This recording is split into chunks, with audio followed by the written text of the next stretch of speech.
Freeze करने के मामले में कांग्रेस पार्टी ने सुप्रीम कोर्ट में याचिका लगाई है। सुप्रीम कोर्ट जाने से आधे घंटे पहले मल्लिकार्जुन खड़गे, सोनिया गांधी और राहुल गांधी ने पार्टी हेडक्वार्टर में एक प्रेस कॉन्फ्रेंस की। तीनों नेताओं ने एक सुर में कहा कि लोकसभा चुनाव से पहले बैंक खातों को फ्रीज करवाकर केंद्र सरकार, देश की सबसे बड़ी विपक्षी पार्टी को कमजोर और पंगु बनाने की कोशिश कर रही है। ऐसे में फ्री और फेयर इलेक्शन की बात कैसे हो सकती है? इस पर बीजेपी नेता रविशंकर प्रसाद ने कहा, कांग्रेस हार के डर से बहाने ढूंढ रही है। कांग्रेस अध्यक्ष मल्लिकार्जुन खड़गे ने कहा कि लोकसभा चुनाव की घोषणा हो चुकी है। लोकतंत्र के लिए यह जरूरी है कि चुनाव निष्पक्ष तरीके से कराए जाएं और सभी राजनीतिक दलों को समान अवसर मिले। ईडी, आईटी और अन्य स्वतंत्र संस्थाओं पर किसी का नियंत्रण नहीं होना चाहिए। यह नहीं कि जो सत्ता में है संसाधनों पर उनकी मोनोपोली हो और देश की संस्थाओं पर प्रत्यक्ष या अप्रत्यक्ष रूप से उनका नियंत्रण हो। वहीं दूसरी तरफ कांग्रेस का जवाब देने के लिए बीजेपी मुख्यालय में भी प्रेस कॉन्फ्रेंस का आयोजन किया गया, जिसमें रविशंकर प्रसाद ने कहा कि राहुल गांधी लोकतंत्र को शर्मसार ना करें। राहुल गांधी झूठ बोल सकते हैं, गाली दे सकते हैं, लोग सुन रहे हैं। मैं राहुल गांधी, सोनिया गांधी से पूछना चाहता हूं कि देश के लोग आपको वोट नहीं करते तो उसमें बीजेपी का क्या रोल? बीजेपी क्या करे? राहुल जितना बोलेंगे कांग्रेस उतना अपना राजनीतिक जमीन खोएगी। मतलब साफ है कि अब कांग्रेस के बैंक खाते फ्रीज मामले पर सियासत गर्माती नजर आ रही है। आज इसी मुद्दे पर हम चर्चा करेंगे, लेकिन उससे पहले सुनिए किसने क्या कुछ कहा, जरा बयान।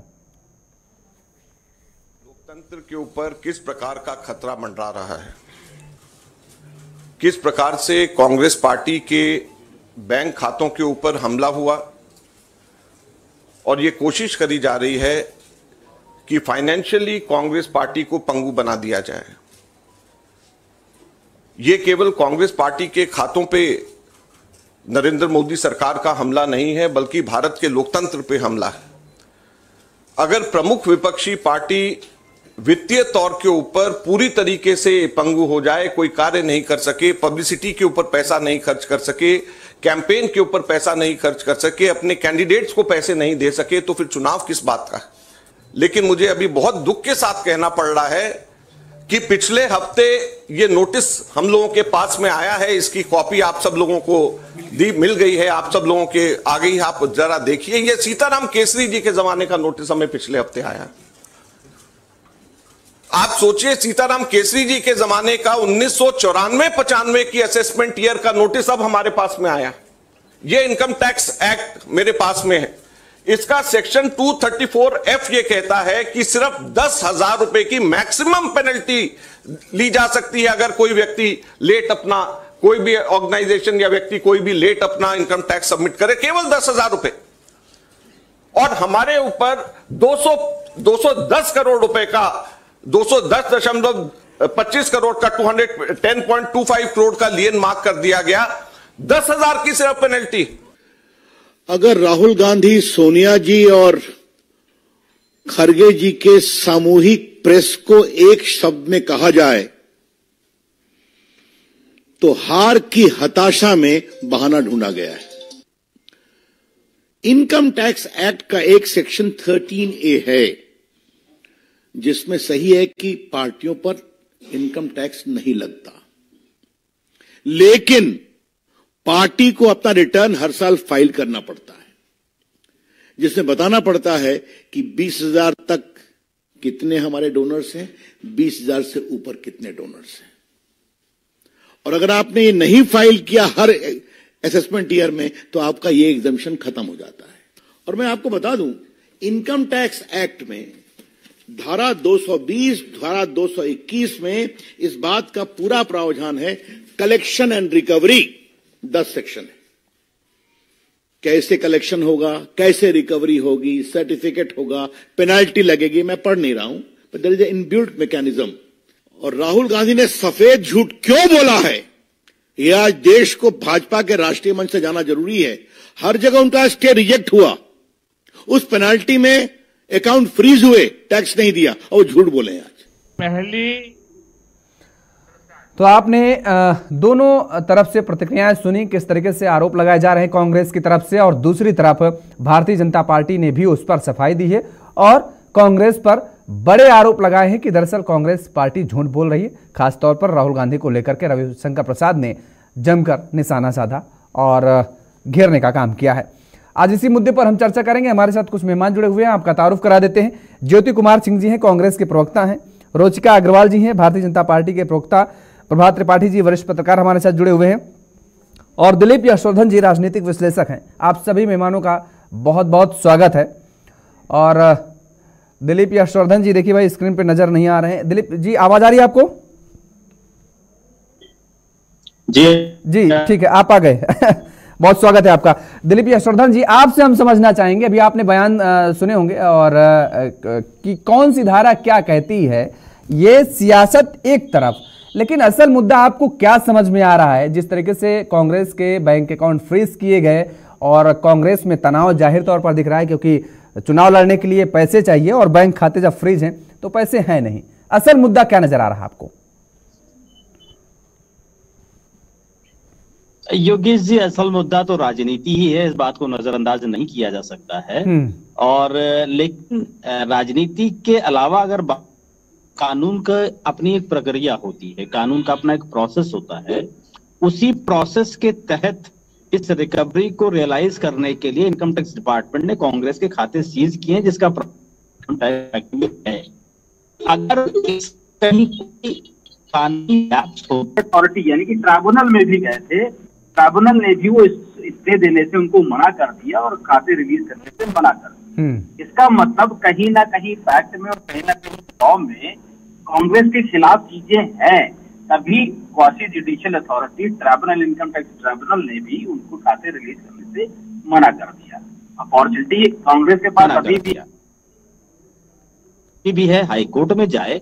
जैसे अभी मैं सुन रहा था, अजय माखन जी का बयान आप सुनवा रहे थे, जिसमें वो 10,000 रुपए के पेनाल्टी की बात कर रहे थे, सेक्शन 234 596 जो सीताराम जी के जमाने का ये नोटिस बता रहे हैं, तब से अब तक कोई रिकवरी पेंडिंग है तो वो रिकवरी पेनाल्टी की नहीं होगी, वो रिकवरी किसी और चीज की होगी। मुझे नहीं पता कि ओरिजिनली वो रिकवरी किस चीज की है, लेकिन वो रिकवरी अगर 95 से पड़ी हुई है तो उस पर इंटरेस्ट लगते लगते भी वो कई करोड़ रुपए हो गए होंगे। और खाता सीज तभी होता है जब इनकम टैक्स डिपार्टमेंट को एसएससी के द्वारा वो पेमेंट न किया जाए, तो उसको लैंड रेवेन्यू की तरह वसूला जाता है और इनकम टैक्स डिपार्टमेंट के पास खाता सीज करने की पूरी पावर होती है।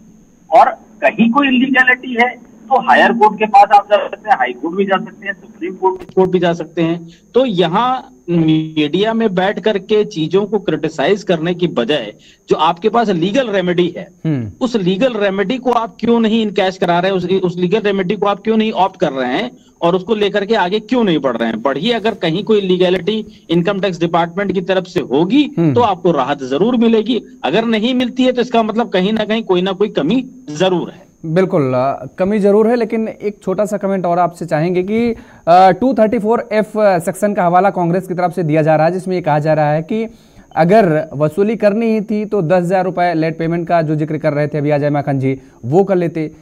पूरा बैंक अकाउंट ही सीज कर दिया गया। अब वो कह रहे हैं चुनाव प्रचार कर नहीं पाएंगे। और अगर बाद में फैसला, क्योंकि सुप्रीम कोर्ट भी अब कांग्रेस गई है, बाद में फैसला कांग्रेस के पक्ष में आता है तो ये जो समय बीत जाएगा ये वापस कैसे मिलेगा उन्हें?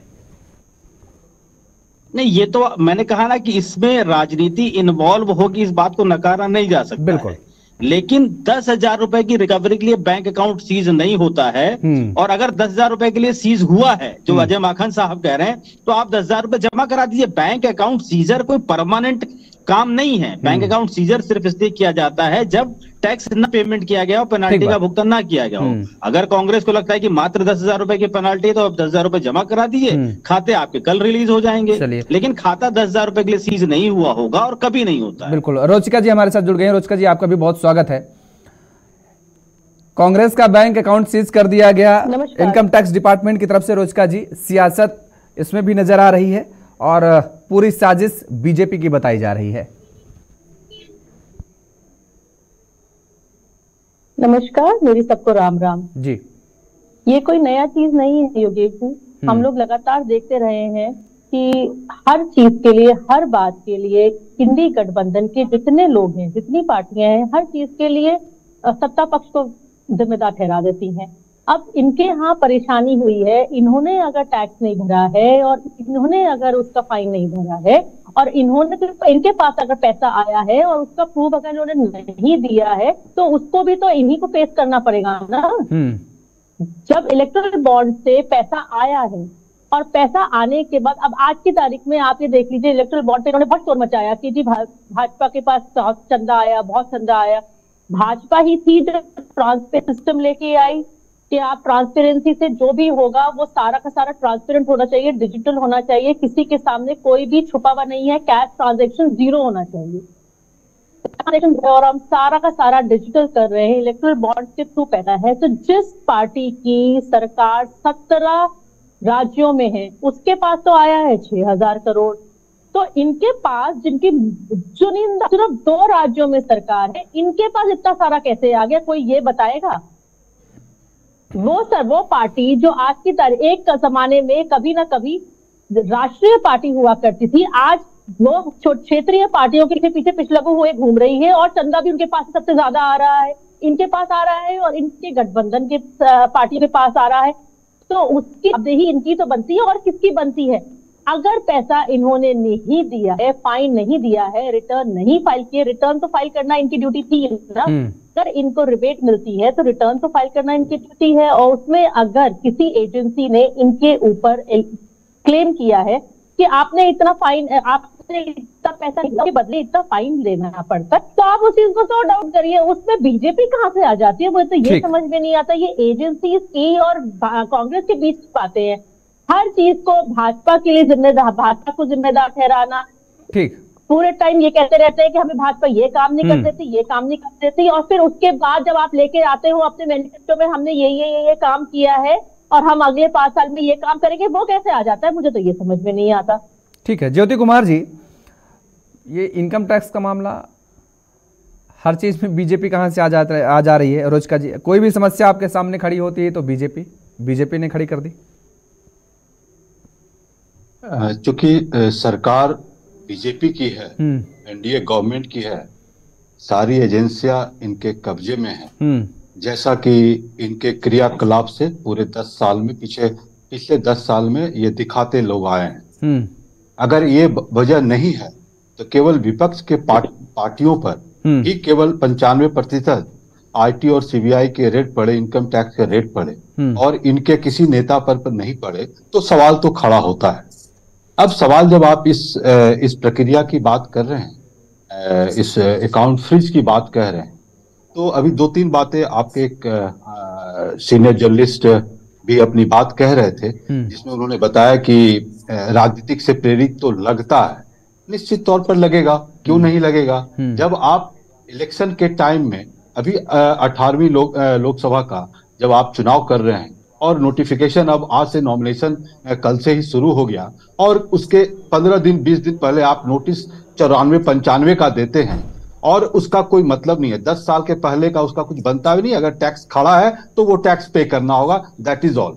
इसके अलावा और कुछ नहीं होता है, वो आप देख लीजिएगा। दूसरी बात, जहां पर आपने एक सीनियर एडवोकेट का, जो उनके member of parliament Ravishankar Prasad ji की बात कर रहे थे, उनको तो चिढ़ इस बात की है ना कि नरेंद्र मोदी उनको मंत्रिमंडल से उठा के फेंक दिए, जैसे कि दूध में मक्खी गिरता है उसको उठा के फेंक दिए हैं। वो सारा कड़वाहट जो है राहुल गांधी पर निकालते हैं। अरे बात कीजिए, जब लोकतंत्र की बात कहां से लेके आते हैं ये बातें? जब बोल रहे हैं तो आपको बातें, जब मैं बोल रहा हूँ जब अपनी बात कर लीजिएगा जब आपका समय आएगा। तो अब जब ये बातें जब हो रही है, जिस तरीके से आप तो सवाल खड़ा होगा। अब जब चुनाव हो रहा है तो चुनाव में तो कैसे करेंगे चुनाव? आपने अकाउंट फ्रीज कर दिया। अब अकाउंट जब फ्रीज, आपको पता कीजिएगा, आप पता कीजिएगा, जब पहली इसकी हेयरिंग थी, पहली हेयरिंग में वो एडजर्न हो गया, पहली हेयरिंग में वो एडजर्न हो गया और दूसरे में इन पर रोक लाया। जब गए थे ट्रिब्यूनल में गए थे तो पहले हेयरिंग में एडजर्न हो गया, उसके बाद वो छुट्टी पर चले गए। आप पता कर लीजिए ये सब प्रोसेस जो आपको मैं बता रहा हूं, समझ गए? तो देखिए इंटेंशन पर सवाल है। सवाल कानून इस देश का, उसको तो हम मानेंगे, कांग्रेस पार्टी मानेगी, देश का हर नागरिक मानेगा। लेकिन इनके इंटेंशन पर सवाल है कि ये इंटेंशन इसलिए खड़े हो जाते हैं कि आप इलेक्शन के पहले सारे काम करते हैं। जितने अब इलेक्टोरल बॉन्ड की बात कीजिए, सुप्रीम कोर्ट का स्टेटमेंट आता है, कोई कांग्रेस पार्टी का तो स्टेटमेंट नहीं था। अब जब उन्होंने बोला कि असंवैधानिक है ये लेकिन नहीं है, तो ये तो सुप्रीम कोर्ट ने बोला था। तो जब सुप्रीम कोर्ट ने बोला तो ये तो कांग्रेस पार्टी पहले भी बोलते रही है कि भाई देखिए ये ठीक नहीं है, इसको आप इसका खुलासा कीजिए, इसको ओपन कीजिए। आज मजबूरन सुप्रीम कोर्ट को बीच में पढ़कर सीबीआई को इतनी एसबीआई को इतनी बातें बोलने के बाद आज हलफनामा उनको जमा करना पड़ा, ये बोलते हुए कि मैं कोई छुपा नहीं रहा हूं। उसके पहले वो बोलते थे कि 5 महीना हमको चाहिए ये सारा डिटेल देने में। तो सवाल उठते हैं ना, ठीक है, सवाल उठते हैं, स्टेटमेंट के कारण उठ जाते हैं। ठीक है, 5 महीने का चीज वो 2 दिन में कैसे दे दिए, जरा हमको बता दीजिए।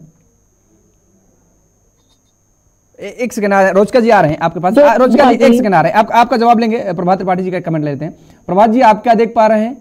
सियासत चल रही है बैंक अकाउंट को लेकर के, या फिर वास्तव में जो कांग्रेस आरोप लगा रही है कि इस चुनावी प्रक्रिया में कांग्रेस बेहतर तरीके से सहभागिता न ले पाए? आरोप लगाया जा रहा है कि कांग्रेस को आर्थिक तौर पर पंगु करने की कोशिश की जा रही है। आपको क्या ये नजर आ रहा है, या फिर वास्तव में कांग्रेस ने जिन नियमों का पालन नहीं किया तो आईटी ने अपना काम किया, अपना धर्म निभाया? देखिए योगेश जी, टेक्निकलिटी और नियम कानून की बात करें तो वो तो नियम कानून से सब काम चलता है इस देश के अंदर। लेकिन टाइमिंग की बात करें तो ये बड़ा दुर्भाग्य है कांग्रेस के लिए कि कांग्रेस को बेचारे को, कांग्रेस पार्टी को मैं बेचारा कहूंगा आज, कि उनके संग इनजस्टिस हो रहा है, अन्याय हो रहा है, चारों तरफ से हो रहा है। लेकिन कांग्रेस भी अपने गिरेबान में झांक के देखे कि मैं 85 से 90 की बात कर रहा हूं, और उसके पहले 85 को मैंने होश संभाला, पत्रकारिता शुरू की, तब मैंने देखा 60 से लेके और 85 तक बोरों में भर के नोट आते थे पीसीसी कार्यालय में, और बोरे भर के जब नोट आते थे तो एक एक जीप मिलती थी प्रत्याशियों को, और लगभग उस समय 2-2 लाख 5-5 लाख रुपया मिलता था। कहां से इतना नकद पैसा आता था? तो इनकी जो आदत पड़ी थी, अब वो नोटबंदी के बाद, उसके बाद प्रेजेंट टाइम 2 लाख का मामला हो या 14 लाख का हो, या हम कह रहे 10,000 का मामला हो, अकाउंट फ्रीज हो गया, परेशानी तो होगी भाई किसी को। भाई 200-250 करोड़ रुपया ट्रांसफर कर दिए। तो ये एक सवाल अब ये उठता है कि जो आपने किया इस देश के अंदर, ईडी, सीबीआई, ये सब आप ही के पास से पहले बड़े बड़े उद्योगपति अंबानी, अडानी, टाटा, बिरला, ये सब आपके पास थे। नोट भर के बोरों में नोट आते थे। तो भाई अब तो भाई वो हैंगओवर अभी तक चल रहा है, तो भाई अब आप यात्रा नहीं कर पाएंगे, चार्टर्ड प्लेन नहीं आप लेके उड़ पाएंगे, आप प्लेटफॉर्म रेलवे टिकट की बात कर रहे हैं। अरे इतनी दुर्दशा कांग्रेस की नहीं हो गई है?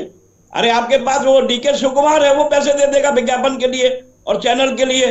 तेलंगाना में सरकार है, हिमाचल की सुक्कू की सरकार है, ये सिर्फ बहाना है। लेकिन इस तरह के पत्रकार को लाकर आप ये बात करवा रहे हैं प्रभात जी, इस तरह के पत्रकार हैं आप बताइए। अरे भाई मैं पत्रकार को लाके बात नहीं कर रहा हूं, डीके शिवकुमार वहाँ के डिप्टी सीएम है, और ये लाया गया इस तरह की भाषा को बोल रहे हैं। किस तरह के ये पत्रकार हैं? आप क्या करते थे जब वहाँ पर, जब बोर्डों में पैसा आ रहा था, तो आप क्या, किस तरह के पत्रकार थे? पैसे लेकर मुंह बंद कर लिया था क्या आपने? आप पैसे लेके मुंह बंद कर लिया था जब बोरे में पैसे आ रहे थे और आप अपनी आंखों से देखे थे, तो आप क्या पैसे लेके मुंह बंद कर लिया था? किस तरह के पत्रकारिता करते थे आप? किस तरह के पत्रकारिता करते थे आप?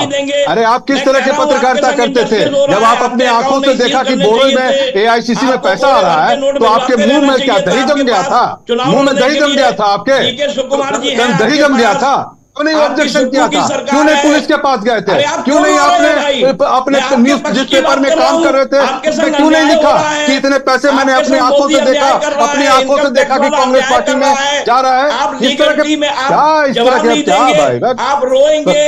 अरे भैया इससे अच्छे किस तरह का पत्रकारिता करते हैं भैया? किस तरह का पत्रकार है आप कि आपने देखा अपनी आंखों से पैसा आते और आपने ऑब्जेक्शन नहीं किया, आपने लिखा नहीं? अगर दिखा तो आप दिखाओ, 200 करोड़ रुपए चले गए, आप परेशान हो गए, दिखाते हो, दिखाओ। कह रहे पत्रकार किस तरह के पत्रकारिता पर सवाल है? ये सच नहीं है? पत्रकारिता पर सवाल है कि आपने अपने आंखों से देखा कि कांग्रेस ऑफिस में पैसा जा रहा है और आपने कहीं खबर नहीं की, आप कहीं कंप्लेन नहीं किया, आप कहीं थाने नहीं गए। आप किस तरह के पत्रकार हैं? किस तरह के पत्रकार हैं? पर इसका जवाब दीजिए आप। कि ऐसे भ्रष्ट डीके कुमार ले आएंगे, वो डिप्टी सीएम है, देश के सामने आ गए हैं, अब आप रो रहे हैं भाई हैं?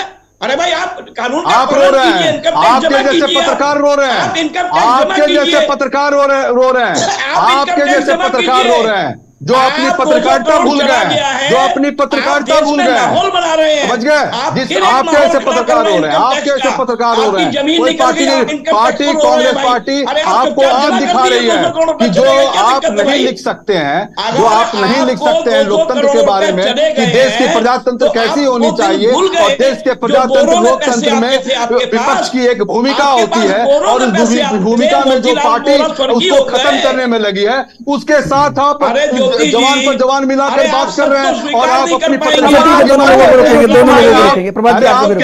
क्या बोल रहे हैं, किस तरह की बात करते हैं? ठीक है, जिस तरह की बात आपके पत्रकारिता पर सवाल है, आपके पत्रकारिता पर सवाल है। इस देश में बहुत बड़ा अन्याय हो रहा है कांग्रेस के साथ, बहुत बड़ा कांग्रेस के साथ अन्याय हो रहा है भाई। अरे मोदी जी जरा देखिए, सोनिया जी को, राहुल जी को अन्याय हो रहा है भैया। अरे भाई ये अपना काम कर रही, सीबीआई अपना काम कर रही, इनकम टैक्स अपना काम कर रही। मोदी जी के हार की घबराहट परेशान कर रही है। अरे आपको तो घबराहट नहीं हो रही है कि मोदी जी की सरकार चली जाएगी तो आप भैया पैसा जमा करो। अच्छा ठीक है, दोनों लोगों को रुकेंगे। ज्योति जी जरा रुकिए, ज्योति जी रुकिए, प्रभात जी आप रुकिए, प्रभात जी एक सेकंड ज्योति जी, शिव कुमार दे देगा, शिव कुमार आपको डर देगा आपको भैया, क्या रो रहे हो भैया? दोनों कौन मिला वो दे देगा आपके, एनडीए की सरकार चली जाएगी। ठीक है, दोनों लोगों को रोकिए भाई, पत्रकारों का सफाया हो जाएगा। आपको पत्रकार के ठीक है, दिलीप जी को स्क्रीन लाइए, दोनों लोग दिलीप जी को स्क्रीन लाइए केवल, दिलीप जी, प्रभात जी आप रुकिए, प्रभात जी आप रुकिए, हमारे संग स्पर्धन जी बैठे हैं, कांग्रेस में बोरा भर के नोट। ठीक है, दिलीप जी से समझ लेते हैं, दिलीप जी से जान लेते हैं, दिलीप जी बगल में हमारे भाई, ठीक है, ठीक है, सफाया साफ ठीक है, दिलीप जी को स्क्रीन लाइए, दिलीप जी को स्क्रीन लाइए केवल, दिलीप जी को इस बार। ठीक है दिलीप जी, ये बड़ा सवाल उठ रहा है। ठीक है, अभी प्रभात जी ने उठाया कि बोरों में भर करके पैसा आ रहा था, तब क्या हो रहा था, अब क्या हो रहा है। ठीक है, अगर मान लीजिए हमारे पूर्वजों ने किसी के साथ अन्याय किया, मान लीजिए एक सेकंड के लिए, तो क्या अब उसकी भरपाई, उसका खामियाजा हमें भुगतना पड़ेगा या हमारे आने वाली जनरेशन को भुगतना पड़ेगा? ये चल रहा है, मतलब सियासत में ये भी देखने को मिलेगा क्या? बोरियों में भर के रुपया आता था या नहीं आता था, इस पर मैं कोई कमेंट नहीं करूंगा। और आता था या नहीं आता था वो पुरानी बातें होगी। हाँ। और इनकम टैक्स डिपार्टमेंट का जो आज का मामला है उसका उस बात से कोई लेना देना नहीं है कि बोरों में कितना रुपया आता था, कैसे आता था, हवाला से आता था, कैसे आता था। वो इस देश की एजेंसीज का काम है। अगर एजेंसीज ने उस चीज को नहीं पकड़ा तो इसका मतलब कुछ भी था या नहीं था उसका कोई प्रमाण नहीं। बिल्कुल। बात आज की हो रही है कि अब जो इनकम टैक्स डिपार्टमेंट की नोटिस है वो उसकी वैलिडिटी है या नहीं है, उतनी डिमांड है या नहीं है जिसकी वजह से बैंक अकाउंट सीज किया गया है। और पॉलिटिकली मोटिवेटेड ये चीजें हो सकती है, इस बात को नकारा नहीं जा सकता है। इलेक्शन का टाइम है, जाहिर सी बात है कि अगर बैंक अकाउंट सीज हो जाएंगे तो कांग्रेस को इलेक्शन लड़ने में दिक्कत होगी, इसमें कोई दो राय नहीं है। और अगर मान लीजिए बैंक अकाउंट पूरा सीज है और डिमांड इनकम टैक्स डिपार्टमेंट की उससे ज्यादा है, तब तो उसका सीजर कंटिन्यू करना वैलिड माना जाएगा। लेकिन अगर अकाउंट में पैसे ज्यादा है और डिमांड कम की है तो फिर इनकम टैक्स डिपार्टमेंट को अकाउंट सीज नहीं करना चाहिए, सिर्फ उतना ही पैसा विड्रॉल करना चाहिए जितने की इनकम टैक्स डिपार्टमेंट ने डिमांड निकाली है, उससे ज्यादा का सीजर इनकम टैक्स नहीं कर सकता है। लेकिन मैंने कहा ना कि कांग्रेस इस बात को लेकर के ट्राइब्यूनल गई थी, हाईकोर्ट के दरवाजे खुले, हाईकोर्ट अभी तक ये गए कि नहीं गए कहीं मुझे खबर नहीं है। अगर हाईकोर्ट भी इनको रिलीफ नहीं देती है दैट मींस लीगली कहीं ना कहीं हाईकोर्ट ये लोग गए थे, उसके बाद उन्होंने प्रोसेस का हवाला दिया हाईकोर्ट की तरफ से और आज इन्होंने सुप्रीम कोर्ट का रुख किया है। प्रेस कॉन्फ्रेंस पहले की, उसके बाद सुप्रीम कोर्ट ये अब गए हैं। हाँ, तो अगर हाईकोर्ट ने भी इनको रिलीफ नहीं दिया दैट मींस कहीं ना कोई लीगल फ्लॉ है, क्योंकि हाईकोर्ट सरकार के अंडर में नहीं आता है। हाईकोर्ट इनकम टैक्स डिपार्टमेंट की विंग नहीं है, हाईकोर्ट जुडिशरी है और वो दोनों पक्षों को, इनकम टैक्स को भी उसी नजर से देखेगी जिस नजर से वो कांग्रेस को देखेगी। और अगर प्रोसेस में कहीं लीगल फ्लॉ होता तो हाईकोर्ट से इनको रिलीफ जरूर मिल गई होती। ना मिलने का मतलब है कि कहीं ना कहीं कानून लेकिन में एक बड़ा सवाल यहाँ पर दिलीप जी ये उठ रहा है कि ठीक है पिछले दशकों में कांग्रेस की सरकार रही, इतना पुराना मामला, 10 साल से भारतीय जनता पार्टी की सरकार है और ऐन वक्त पर ये चुनाव के टाइम पर अब आईटी विभाग को, इनकम टैक्स डिपार्टमेंट को ये याद आता है कि कांग्रेस ने कब क्या गलती की थी और उसकी जो नोटिस है या जो कार्रवाई की जा रही है वो अब की जा रही है। 10 साल भी मान लीजिए अगर हम ये तो मैं कहूंगा टाइमिंग तो सोच समझ के करी गई होगी, इस बात को नकारा नहीं जा सकता है, क्योंकि अगर 94-95 की डिमांड है तो 94-95 की डिमांड को आज रियलाइज करने में अगर इनकम टैक्स डिपार्टमेंट तत्परता दिखा रहा है तो इतने दिन तक कहां था?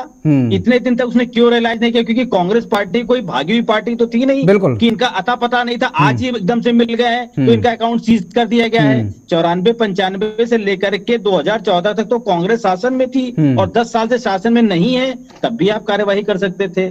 लेकिन इतने दिन तक अगर रिकवरी पेंडिंग थी और अब उसको उठाया जा रहा है तो जाहिर सी बात है कि कहीं ना कहीं कोई ना कोई छुपा हुआ मोटिव उसके पीछे जरूर है। बिल्कुल। रोचिका जी, देखिए कांग्रेस ये सवाल जो उठा रही है क्या है, वो आने वाले समय में सच्चाई क्या है वो पता चल जाएगा, लेकिन एजेंसी पर भी, इनकम टैक्स डिपार्टमेंट पे भी कहीं ना कहीं सवाल उठ रहा है कि अभी तक क्या सोया हुआ था डिपार्टमेंट। दूसरी बात, चुनाव ऐन वक्त पर है, सबको, देश और दुनिया के बच्चे बच्चे को पता है कि चुनावी माहौल में राजनीतिक पार्टियों को पैसे की जरूरत होती है, क्योंकि आज के समय में पैसे से ही चुनाव लड़ा जाता है। अब आपने पूरा अकाउंट ही फ्रीज कर दिया, अब कांग्रेस एक भी पैसे का उसमें से इस्तेमाल नहीं कर सकती है। क्या कांग्रेस भाग सकती थी देश छोड़ करके? जाहिर तौर पर ऐसा नहीं है, इतनी पुरानी पार्टी है, छोड़ करके भागने वाली नहीं है, और जिसको भागना था वो तो भाग ही जाते हैं, उनके अकाउंट तो फ्रीज हो नहीं पाते हैं, रिकवरी हो नहीं पाती है।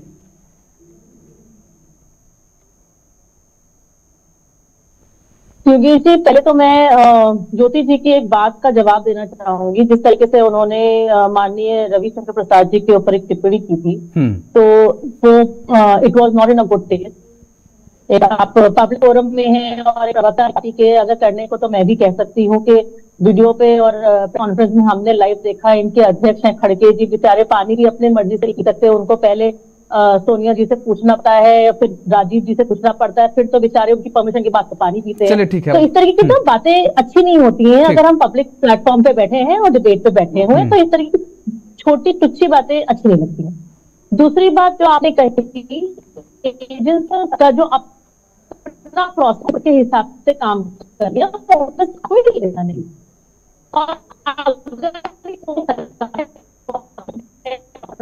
के समय में तो सबसे बड़ी इमरजेंसी लग जाएगी, सबसे बड़ी इमरजेंसी जब इन्होंने लगा है उसमें तो क्या आईटी इनके अंडर में, तो आप जैसे पत्रकार तक इन्होंने उनके ऊपर उनके पूछे बिना जेल के अंदर थे। तो इन लोगों को तो बिल्कुल भी किसी तरह की टिप्पणी नहीं करनी चाहिए। और रही बात राहुल गांधी जी की, राहुल गांधी जी के लिए जो नेगेटिव शक्ति, इन्होंने शक्ति के ऊपर अगर प्रहार किया है, हम महिला किया है। ठीक है रोचिका जी, उस पर हम चर्चा कर चुके हैं। रोचिका जी, उस मुद्दे पर हम चर्चा कर चुके हैं। सवाल अब खड़ा यहाँ पर होता है। ठीक है, मेरी बात पूरी करने दीजिएगा।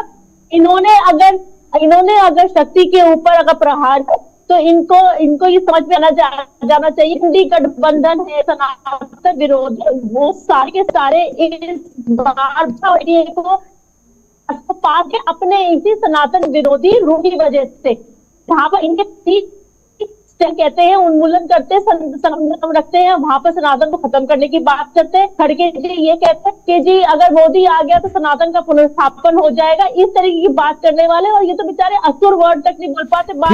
ठीक है रोचिका जी, हम इन मुद्दों पर, ठीक है, ये बयानबाजियां हैं, देखिए इन ये बयानबाजियां, उसका खामियाजा कांग्रेस को भुगतना पड़ा। मेरा मूल सवाल क्या था? मेरा मूल सवाल कुछ और था। तो इनको कुछ तो दिमाग लगाना चाहिए ना हर चीज। पहले भी 1500 रुपए अगर चंदे में आते थे ना, तो 100 रुपए पार्टी काम के लिए यूज होते थे, 400 रुपए घर में जाते थे। ये बात तो इनके खुद के प्रधानमंत्री जी बोल चुके हैं कि मैं 100 रुपए भेजता हूं तो 85 कहां चले जाते हैं मुझे पता नहीं चलता। तो ये जो इतना भ्रष्ट, इतनी स्कैम में निपुण पार्टी अपने स्कैम्स की वजह से जो सत्ता से बाहर गई है 2014 में, उनको तो इस तरह की बातें बिल्कुल नहीं कहनी चाहिए, इनको बिल्कुल शोभा नहीं दे। चलिए ठीक है, अब प्रभात जी से हम जान लेते हैं। प्रभात जी, क्या कांग्रेस भगोड़ी हो जाती, भाग सकती थी देश छोड़ करके? ताबड़तोड़ कार्रवाई है इन चुनाव पर? नहीं, ऐसा नहीं था, कांग्रेस कहीं नहीं भागने वाली थी। जो कार्रवाई की है वो निहायत एक शर्मनाक और घटिया है। मैं तो एक आईना पिछला दिखा रहा था कि वो जो पिछला क्या होता था, क्योंकि देखिए आज राजनीति जो है पहले होती थी वो भी साम दाम दंड भेद एनी कॉस्ट राजनीति का एक चरित्र जो राजनीति का है वो चरित्र मैं बता रहा हूं। टेक्निकलिटी पे अगर मैं धाराओं पे बात करूंगा तो मैं भी टेक्निकल बात कर सकता हूं, मैं चरित्र बता रहा हूं कि चाल चरित्र चिंतन की पार्टी बीजेपी भी थी। बीजेपी बहुत अपने आप को स्वच्छता की बात करती है, मैं उसकी बात भी कह रहा हूं कि उसको भी उसने ये अडॉप्ट कर लिया जो पहले कांग्रेस करती थी। मैं कांग्रेस के चरित्र को दिखा रहा था कि पिछले राजनीति का चरित्र क्या होता था। आज यही जनसंघ जब भारतीय जनता पार्टी 2 सांसदों की पार्टी हुआ करती थी और रीजनल क्षेत्रीय छत्र पनपे नहीं थे उस समय, मैं उस राजनीति की बात कर रहा हूं। क्षेत्रीय छत्र 90 के बाद आए हैं इस प्रदेश के अंदर, उत्तर प्रदेश के अंदर या देश के अंदर, और डीएमके पार्टियां थी, जयललिता की पार्टी थी, कितना करप्शन था, कितना भ्रष्टाचार था। अगर आप उस समय भ्रष्टाचार की बात करें तो बोरों के भर के रुपए की बात छोड़ो, मेटाडोर और ट्रक भी कम पड़ जाते थे। मैंने देखा है, मैंने पीसीसी दफ्तर में मैंने देखा एक प्रत्याशी को 2-2 लाख रुपया देके भेजा जाता था। एक महिंद्रा की जीप आती थी। किससे, इस बात से कौन इनकार करेगा? कोई अगर इनकार कर दे तो मैं पत्रकारिता छोड़ दूंगा। मैं उस चरित्र की बात कर रहा हूं, चाल चरित्र चिंतन की, और राजनीति का जो चेहरा है। आज वो परेशानी इसलिए है कि आज इस सत्ताधारी पार्टी ने वो सब एडॉप्ट कर लिया है जो इनके साथ जो ये करते थे। जब दो सांसद की पार्टी थी, पैसा उनके पास भी नहीं था लड़ने के लिए चुनाव। जब जनसंघ थी पर भारतीय जनता पार्टी बनी, बहुत से क्षेत्रीय छत्र का पैसा नहीं था। कहां से इतना अकूत धन आया क्षेत्रीय छत्र के पास जो बड़े बड़े चुनाव लड़ते हैं? मैं तो कहता हूं चुनाव प्रणाली पे एक पारदर्शी तरीके से मैकेनिज्म काम होना चाहिए। हमारे इस देश का चुनाव जो लोग चुनाव हम कहते हैं कि विश्व का सबसे बड़ा लोकतांत्रिक देश है, सबसे बड़ा हमारा एक चुनाव आयोग, एक सिस्टम है। मैं कहता हूं चुनाव लड़ने के लिए पैसे की जरूरत नहीं होनी चाहिए, तो वर्तमान की भारतीय जनता पार्टी ने तो और बढ़ा दिया। वो समझ रहे पहले 90 लाख रुपए था, शायद अब 95 लाख रुपए कुछ कर दिया गया है प्रत्याशी के लिए। नहीं देखिए योगेश जी, जब मैं बात करता हूं तो मुझे चापलूस एक पत्रकार, एक इस तरीके का पत्रकार साबित करने का प्रयास किया जाता है। मैं 3.5 दशक से पत्रकारिता कर रहा हूं। मैं उस चरित्र, उस चेहरे को दिखाना चाहता हूं। राजनीति के दर्शक ये समझे कि पहले क्या चरित्र था, क्या चेहरा था, आज चेहरे में कितना परिवर्तन आया है। अगर हम कह रहे हैं भारतीय जनता पार्टी ने महंगा चुनाव कर दिया, मैं तो कहता हूं ये सारे राजनीतिक दल जब बैठते हैं, जब चुनाव आयोग की बैठक होती है, तो ये लोग क्यों नहीं उस जगह बात करते हैं कि चुनाव जो है फ्री एंड फेयर इलेक्शन के लिए मनी, मसल्स, पावर, ये सारी चीजें हट जाए इस चुनाव से और चुनाव आयोग कमान अपनी ले अपने हाथ में और वो चुनाव लड़वाएं। ये क्यों 95 लाख एक सांसद के लिए कर दिया गया है? 95 लाख तो एक दिखाने के लिए किया गया है। लोग खर्च करते हैं 10 करोड़ रुपए, 20 करोड़ रुपए, कहां से पैसा आता है? ये जनता का पैसा है। ये चाहे भारतीय जनता पार्टी खर्च करे, चाहे कांग्रेस करे, चाहे समाजवादी करे, चाहे बहुजन समाज पार्टी करे। आज बहुजन समाज पार्टी अरबों रुपए बचा के अपना बैठ गई कुंडली मार के, और उसने जनता के साथ धोखा दिया। मना कहने का चुनाव में नहीं आ रही है, भारतीय जनता पार्टी को लाभ पहुंचा रही है, क्योंकि उसका अरबों रुपया उसका ईडी और सीबीआई ना पकड़ ले। तो सवाल ये उठेंगे सारे राजनीतिक दलों के लिए। मैं कह रहा हूं, मैं कांग्रेस दूध की धुरी नहीं है, भारतीय जनता पार्टी दूध की धुरी नहीं है, मैं सारे पार्टियों सभी राजनीतिक दलों के लिए मैं चरित्र को दिखा रहा हूं। ज्योति को जो बुरा लग गया, ये कांग्रेस का चरित्र था उस समय का। मैं कह रहा हूं आज आपको ये दिक्कत हो रही है क्योंकि आपके संग वो परेशानी आ रही है। ये परेशानी उनने भी उठाई थी। ये परेशानी आज जो सत्ताधारी पार्टी है वो भी तिल तिल करके मरी थी। उसको भी सीबीआई का तड़ी पार एक व्यक्ति को किया गया था। एक व्यक्ति को तड़ी पार अगर किया जाएगा, उसने भी वो 5 दिन एक काल कोठरी में गुजारे हैं अमित शाह ने, कि अगर राहुल गांधी को गुजारने पड़े तो राहुल गांधी तो सुसाइड कर लेंगे। अब इससे बड़ी बात मैं क्या कहूं आपसे? तो आपने भी बदला लिया है लोगों से राजनीति में ना। अगर आज वो राजनीति का चरित्र अगर वो एडॉप्ट कर रहे हैं तो आप आरोप लगा रहे हैं कि ईडी उनके हाथ में है, सीबीआई उनके हाथ में, उनके हाथ में उद्योगपति है। उद्योगपति हमेशा अपना व्यापार करता है, कोई भी सरकार रहे, अकूत धन संपत्ति देते हैं। पहले चंदा कैसे लिया जाता था ब्लैक मनी में, आज अगर इलेक्ट्रॉनिक, ठीक है सुप्रीम कोर्ट ने उसको स्थगित कर दिया वो एक अलग मैटर है, लेकिन चंदा कैसे होता था ये योगेश जी आप अगर देखेंगे इस चेहरे को और इस चीजों को दर्शक के सामने आना चाहिए कि पहले क्या होता था। पहले की बात हम क्यों ना करें भाई, क्यों ना करें भाई, हम आज की बात क्यों करें भाई? अगर आज ये हो रहा है, आज पारदर्शिता अगर इलेक्ट्रोल में बिल्कुल इलेक्शन में जी आपके कहने का मतलब है ये चाल चरित्र जो आज देखने को मिल रहा है ये इतिहास, सियासत का इतिहास रहा है और इस देश ने देखे हैं वो दौर। ज्योति कुमार जी, ठीक है, ये बड़े आरोप आज लगा रहे हैं आप। मुझे लगता है कि आप बड़ा नाराज हो गए थे प्रभात जी से, अब थोड़ा सा आप समझ रहे होंगे कि वो कहना क्या चाह रहे थे। सवाल यहाँ पर ये उठ रहा है कि आज जो सिनेरियो भारतीय जनता पार्टी की तरफ से बनाया जा रहा है, आपके कथनानुसार, आप जो आरोप लगा रहे हैं, बीजेपी लेकिन साफ तौर पर ये कह रही है कि दरअसल ये हार का डर अभी से सताने लगा है। अभी आप सुन रहे होंगे रविशंकर प्रसाद जी को, वो कह रहे थे कि ये अभी से एक माहौल क्रिएट करने की कोशिश की जा रही है कि दरअसल हारने के बाद, क्योंकि जो तस्वीर 4 जून को आएगी उसके बाद कोई और बहाना ना बचे, तो ये एक बहाना सबसे सॉलिड ढूंढा गया अभी फिलहाल। मैं क्रमबद्ध उत्तर दूंगा जी, प्रभात जी का भी और भारतीय जनता पार्टी के प्रवक्ता का भी। मैं शुरू करता हूं भारतीय जनता पार्टी के प्रवक्ता से। उन्होंने बात कहा कि कांग्रेस के प्रवक्ता टुच्ची बातें करते हैं, वो उससे बहुत ऊपर की हैं। जब वो बातें कर रहे थे एक दलित नेता जो कांग्रेस प्रेसिडेंट जो इलेक्टेड हैं खरगे जी के बारे में, कि वो पानी बिना पूछे नहीं पे, तो वो क्या बहुत हाई लेवल की बातें कर रही थी? वो एक महिला एक दलित कांग्रेस प्रेसिडेंट के बारे में बोलती है। मैंने ये कहा था, मैंने ये कहा था, बैठा हुआ है बिना पूछे हुए पानी नहीं पीते। नहीं ठीक है ज्योति जी, उनका लेवल क्या मैंने उनको भी मना किया। ज्योति जी थोड़ा सा रखना, नहीं जवाब तो देंगे ना, अब बोले हैं तो जवाब तो देंगे, जवाब तो अगर आप इस तरह की बात करेंगे तो हम भी ये बोल सकते हैं। दूसरी बात, वो शक्ति बात ये थी कि अगर आप शक्ति की बातें हो रही थी, बोल लीजिए फिर आप। अब ये तो ठीक नहीं है ना, देखिए वो बोली तो मैंने पूरा सुना ना, मैं तो पूरा सुना मैंने। ठीक है रोज सुन लीजिए, जवाब ले लीजिए, ठीक है ज्योति जी बात रखिए, अपनी बात रखिए।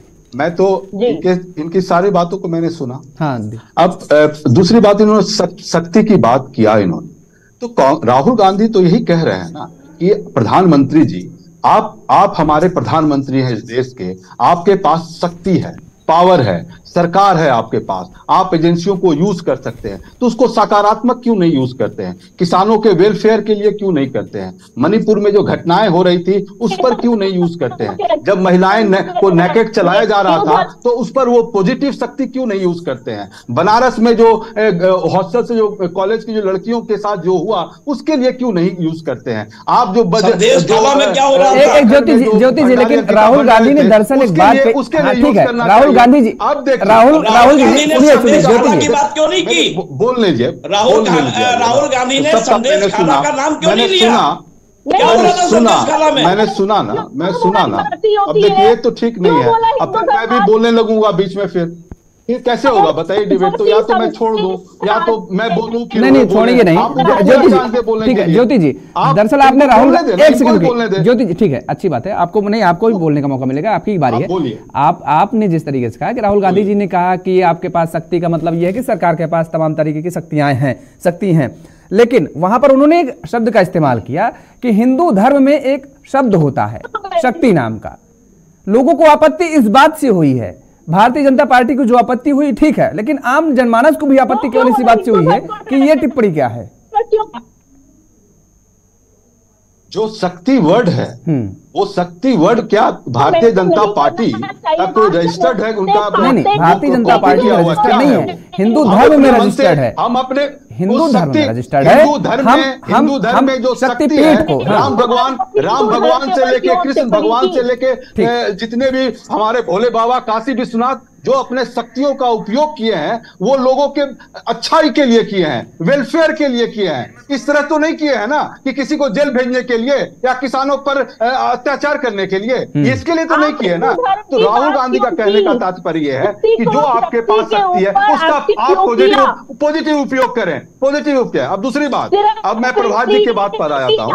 प्रभात जी ने बोला कि पहले भी ऐसी घटनाएं, जो दूसरे टर्म में उन्होंने बात का बिल्कुल दुरुस्त बात कहा, उन्होंने कहने का प्रयास किया, लेकिन मैं कहता हूं प्रभात जी, देखिए आप पुरानी कांग्रेस के बारे में पुरानी बात कह रहे हैं, मैं कहता हूं क्या बंगारू लक्ष्मण भी तो पहले के ही थे ना, अभी हाल के तो नहीं थे, उसी समय के थे ना जब पैसा लेते हुए पकड़े गए थे, तो वो भी तो उसी समय की बात है ना। तो जब आप इस तरह की बातें, तो वो भी आपको एग्जाम्पल दे देना चाहिए, वो भी एग्जाम्पल दे देना चाहिए। अब तीसरी बात मैं ये कहता हूं कि देखिए कांग्रेस पार्टी ने कब ये इंटेंशन दिखाया कि आपके भारतीय जनता पार्टी के अकाउंट को फ्रीज कर दिया? आप बताइए तो, कब फ्रीज कर दिया? लेकिन ये फ्रीज किस लिए कर रहे हैं? क्योंकि इनको डर का हताशा है ये क्यों सारे परिवारों को तोड़कर अपने पार्टियों में मिला रहे हैं? क्योंकि इनको डर का, इनको पता है कि हम 100 से सीट से नीचे आ जाएंगे, और जब नीचे आ जाएंगे तो हम कहां रहेंगे, हमारे पर कितनी जांचें बैठेगी, हमारे पर मॉनेटरी अनियमितताओं का, इरेगुलरिटीज का कितना केसेस लगेंगे उनको नहीं पता है। वो कि उन पर यह भी बात पूछा जाएगा, मेहुल चोकसी से लेकर कितने लोग पैसा,